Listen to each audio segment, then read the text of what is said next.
Semua. Pertama-tama yang saya hormati Kepala Sekolah SMK Cahaya Harapan, yang saya hormati Bapak dan Ibu guru serta rekan-rekan siswa-siswi yang saya banggakan. Dan di sini saya akan menyampaikan visi dan misi saya sebagai calon ketua OSIS. Sebelum saya menyampaikan visi misi saya, terlebih dahulu saya akan memperkenalkan diri saya. Perkenalkan, nama saya Aldisius Prangjantan dari kelas 11 akuntansi 1. Saya akan menyampaikan visi saya. Visi saya adalah ingin mengembangkan segala potensi yang ada sehingga nantinya akan terbentuk siswa yang cerdas, kreatif, berprestasi, dan berakhlak mulia dengan berasas kepada Pancasila. Kemudian diharapkan bisa menjaga nama baik sekolah menuju sekolah yang unggul di tingkat nasional. Visi saya: 1. Bekerja sama dengan organisasi internal dan ekstrakurikuler yang ada di sekolah. 2. Mewujudkan program kerja yang dapat 5. Menciptakan lingkungan yang sederajat tanpa ada pembedaan terhadap sesama atau circle. Program kerja. Yang pertama, mengadakan gotong royong. Yang kedua, mengadakan tim piket untuk menjadi tim perapi parkiran dan tim penjaga untuk memeriksa kerapian siswa sebelum masuk lingkungan sekolah. Yang ketiga, mengadakan kegiatan jasmani seperti senam maupun jalan sehat. Yang keempat, memaksimalkan ekstra yang ada dan mencoba menambahkan beberapa ekstra yang dapat mengharumkan nama sekolah. Baik, untuk penutupan saya akan pantun. Burung dara, burung cendrawasih, cari dulu di Papua. Cukup sekian, terima kasih. Semoga bermanfaat untuk semua. Oke, tepuk tangan untuk semuanya. Kalian Effendi, wali kelas 10, waktu kami persilakan. Halo semuanya.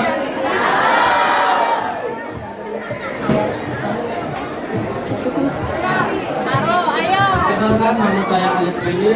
Saya perwakilan dari jurusan 10 Informasi 2. Kita ucapkan selamat pagi kepada kita semua.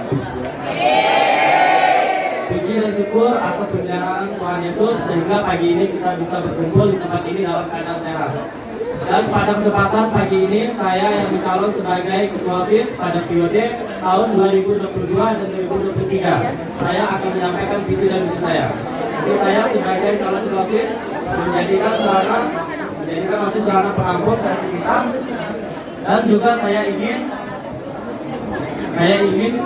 menerapkan segala program yang akan dilaksanakan sesuai rencana. Dan misi saya menjalin kerja OSIS dengan baik.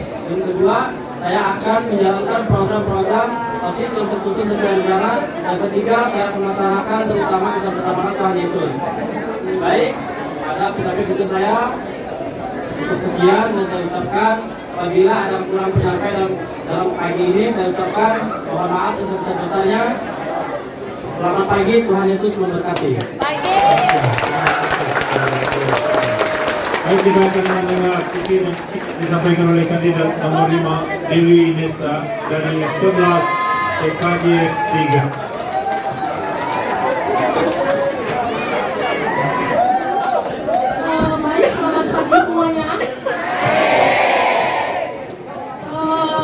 Mungkin sebagian ada yang sudah tahu saya.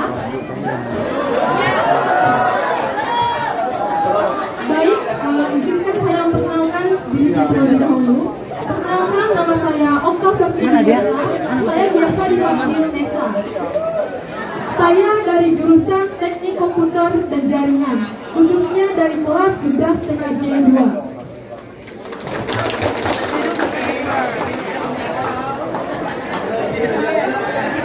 Di sini saya akan menyampaikan visi, misi, dan program kerja saya jika saya terpilih menjadi ketua OSIS. Itu jika terpilih ya. Visi saya yang pertama yaitu menjadikan OSIS sebagai sarana untuk menampung kreativitas dan bakat siswa-siswi SMKS Cahaya Harapan Tayang Hilir. Dan yang kedua, menciptakan selalu kompak dan solid dalam mengerjakan sesuatu secara bersama-sama. Baik, saya akan membacakan misi saya.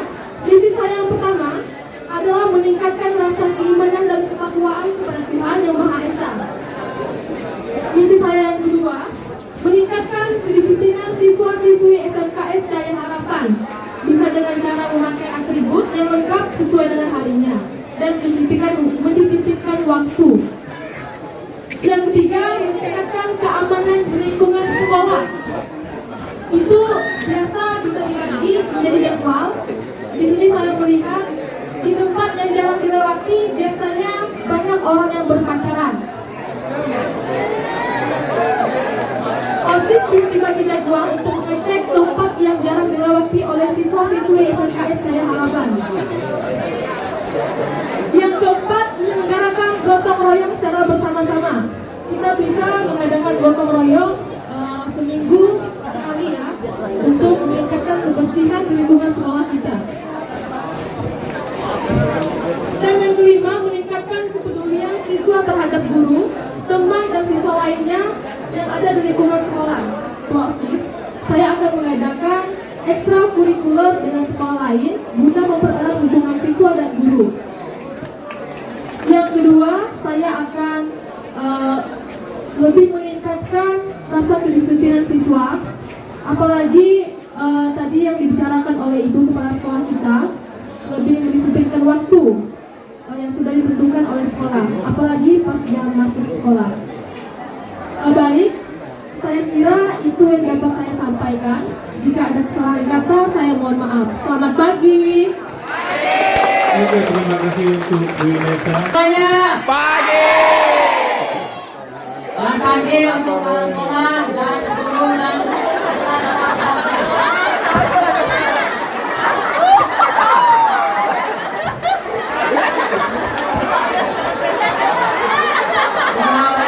Dia emang suka stand up gitu.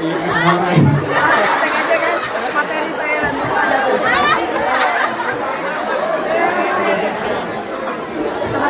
baiklah, saya akan menyampaikan. Baik, saya akan memperkenalkan diri saya. Nama saya Freddy Ketepan, biasa Ketepan. Saya berasal dari kelas 10 TKJ 2 yang dipimpin oleh Neng Rika. Rika, ganteng.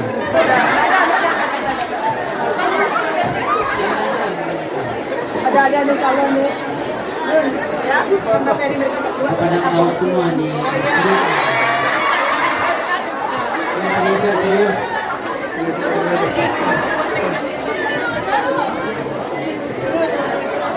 Baiklah, saya akan menyampaikan visi dan misi saya untuk menjadi calon ketua OSIS. Visi saya mewujudkan SMK Cahaya Harapan menjadi sekolah yang disiplin, kreatif, adil, amanah, dan disiplin. Visi saya yang pertama, satu, memperkuat nilai-nilai keagamaan para siswa dan siswi SMK Cahaya Harapan dengan ketuhanan Yang Maha Esa serta IQ yang kuat. Dua, mengembangkan siswa-siswi akan sikap mandiri, takut, sopan dan berbudi luhur, serta cerdas dalam melakukan tindakan.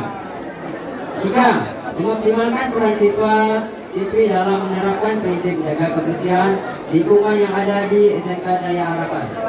Dua. Saya tulis nomor. Empat,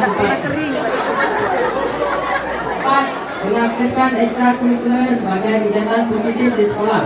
5. Menjaga tata krama demi mengharumkan nama sekolah. 7. Mengoptimalkan peraturan dan pembelajaran yang belum terlaksanakan atau bermaksimal. Dan 8. Meningkatkan kinerja OSIS lebih kuat dan lebih baik. Program kerja saya yaitu melakukan kegiatan nilai-nilai. Itu panjang lebar supaya cepat dan ibu dengar program dari semua tadi bagus, gitu ya, sangat bagus. Anak-anak coba yang di belakang, ayo yang di belakang diam dulu. Yang di belakang, tolong perhatikan yang di belakang. Semuanya lihat. Rambutanya mana? Kelas 10 mana?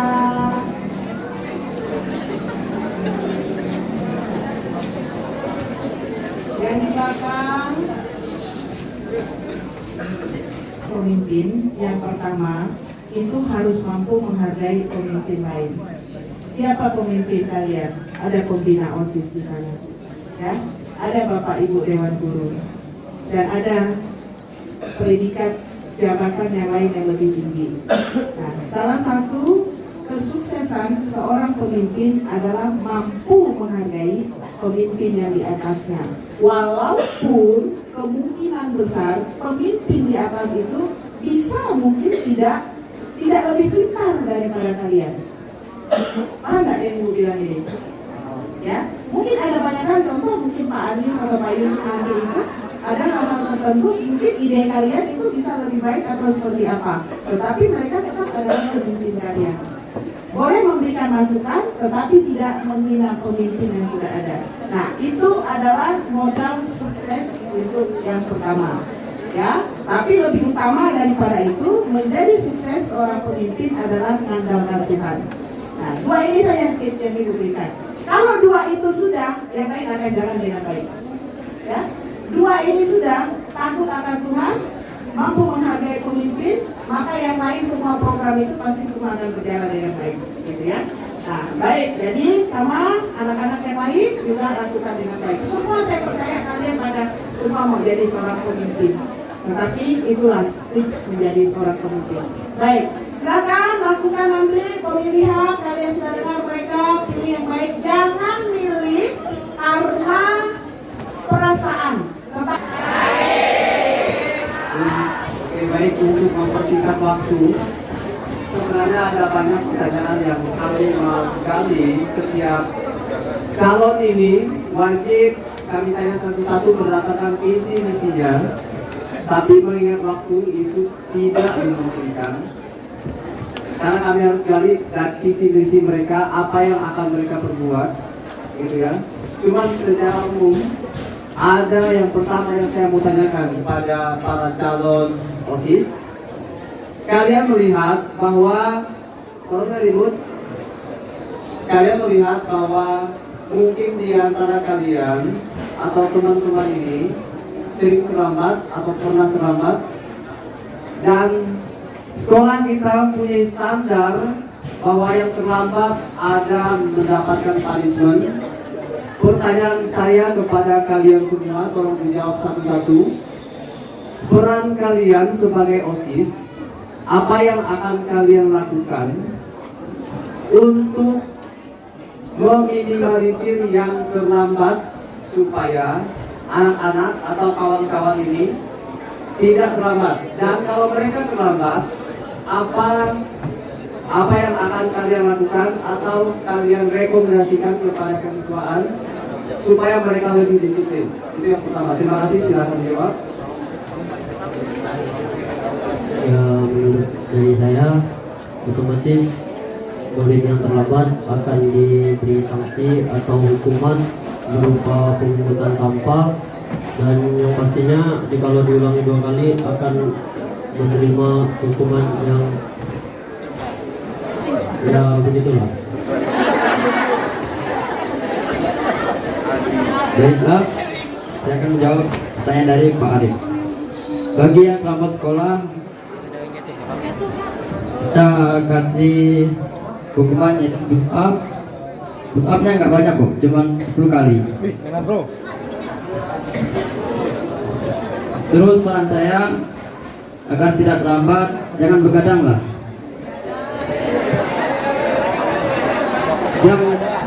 Jam tidur tuh jam 9 udah tidur, jangan begadang. Itu saja. Padahal dia tidur subuh.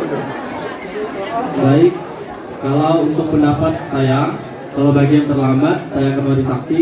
Sanksi itu tidak berupa mata uang, tapi berbentuk tugas. Terutama setelah kita mengutamakan bahwa seperti setiap siswa ataupun teman-teman lain yang terlambat, kita kasih tugas. Setiap dia terlambat, menghafalkan 1 ayat. Itu bermakna dan ada tujuannya untuk pendidikan.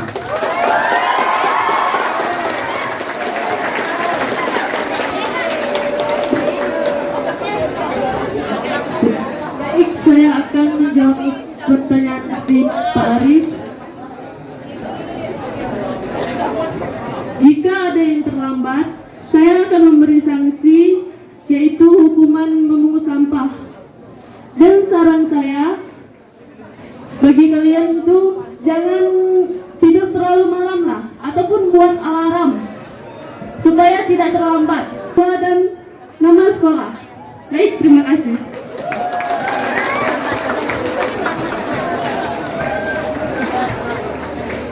Baik, saya akan menjawab pertanyaan dari Pak Arif.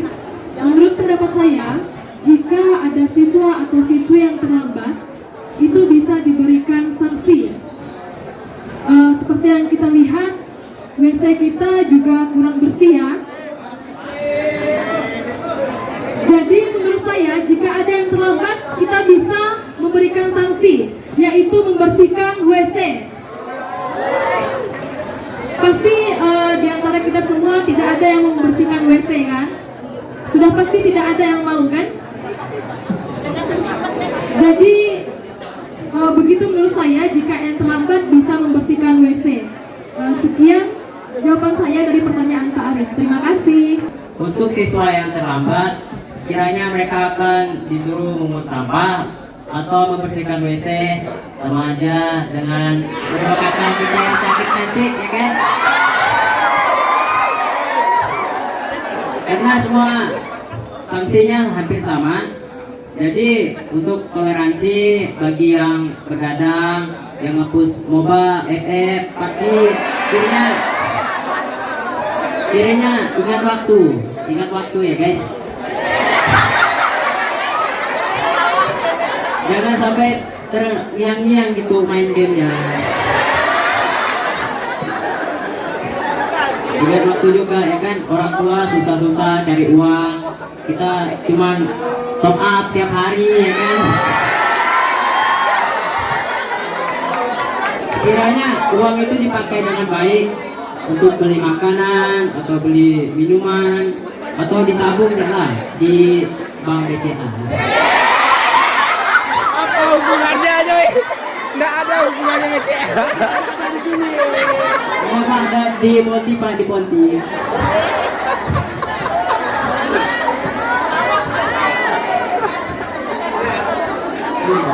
Belum.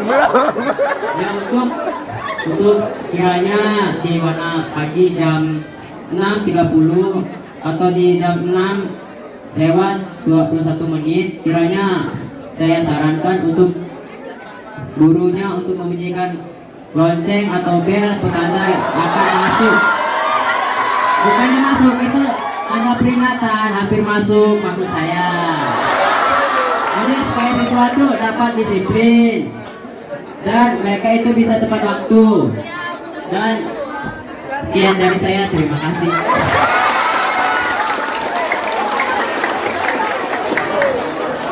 Baik, terima kasih kepada seluruh calon yang telah menjawab dari pertanyaan saya. Sebenarnya saya pengen solusi dari tiga contoh.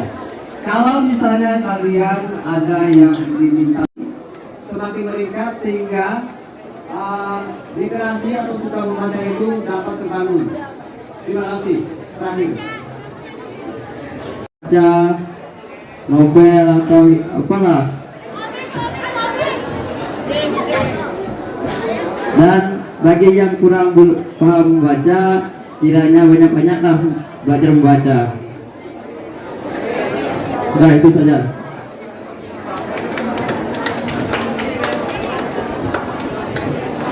Baik, untuk menurut pendapat saya tentang literasi, terutama bagi saya untuk masalah membaca itu adalah kalau kita bandingkan membaca buku biasa dengan cerita itu agak berbeda ya. Karena kenapa kalau membaca buku cerita itu ada kesan dan serunya apa karena ada gambar. Lebih baik kalau kita untuk meliterasikan tidak harus dengan Alkitab, tapi kita cari cerita, tapi cerita itu yang ada gambar yang membuat seru, yang membuat kita itu suka lah membaca kan.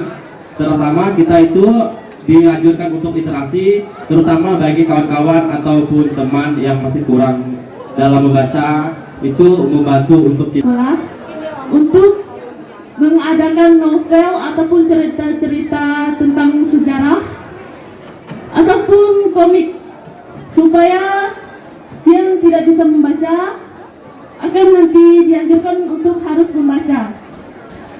Nanti waktu untuk keperpustakaannya setiap 2 minggu sekali. Salam literasi.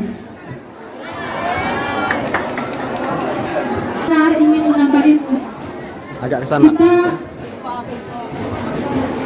kita lebih bisa sering membaca, dan itu tergantung kepribadian masing-masing.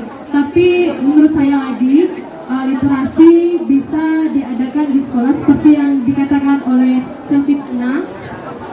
Kita bisa sebelum masuk kelas, kita bisa masuk ke perpustakaan. Ya, saya terkesan buat para siswa, mungkin nggak ada ya yang nggak membaca gitu, maksudnya nggak bisa membaca. Semuanya mungkin bisa membaca ataupun mengajar. Yang untuk saya sarankan, gunakanlah HP itu secara baik-baik, yaitu terutama Google dan YouTube. Kalian bisa menanyakan Google dengan YouTube dengan hal-hal yang perilaku baik, jangan yang negatif.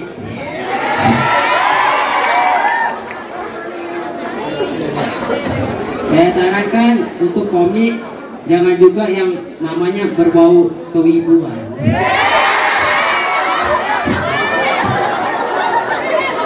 Karena teman saya bilang menjadi wibu itu keren katanya.